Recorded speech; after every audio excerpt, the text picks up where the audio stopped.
ليه نقيتيني لإلي لأوقف معك ضد فلك؟ في عندك نيلة، ليه ما رحتي لعندها؟ لكتير أسباب.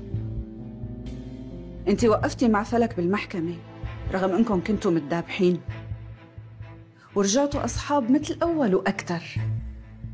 وبنفس الوقت لو هي رفيقتك وبتحبيها عن جد كنتي خبرتيها عني وعن كريم. جوال، في شي بيربطك بفلك ومخليكي توقفي معها لو شو ما عملت فيكي. شو هو هذا الشي؟ قولي.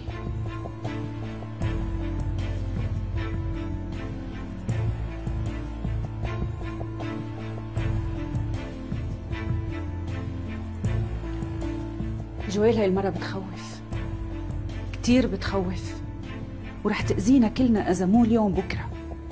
خلص نحن صار لازم نوقف بوشها.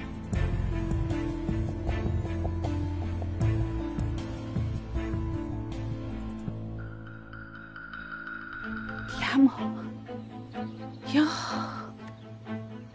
ما عم صدق، يخرب بيتها.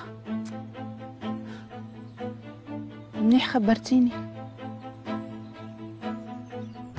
هلا انت عم تسمعي القصة هيك على البارد كأنه شي فيلم، بس أنا نشف دمي، افتكرته ماتوا، صرت شوفه بمنامي.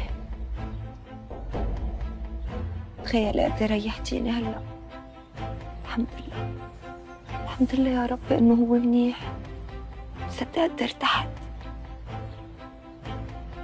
بس معقول فلك تعمل هيك؟ شفتني متضايقة عم بتعذب قدامها وما عملت شي؟ ما ريحت لي قلبي وطمنتني عليه؟ معقول؟ خلص بقى، خلص انسي يلي صار صار. المهم هلا انا وانتي سوا. نسيها لفلك، اللي بنعرفه عنه مانو قليل ابدا. راحت ايامها ان شاء الله. ان شاء الله. شو بدي انا ان شاء الله، بس انت بس لو بتريحيني وبتقولي لي على شو ناويه. اوعى تكون هيديك الابره، هول الحركات السخيفه.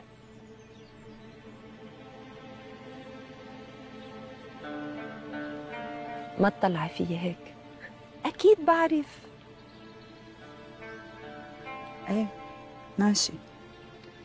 انا بهديك الايام كنت كتير لحالي، كنت بس بدي خوفها وازعجها لفلك وقفها عند حدها، بس ما كنت متخيلتها شيطانة هيك لهالدرجة وقدرت ترد لي اياها فورا.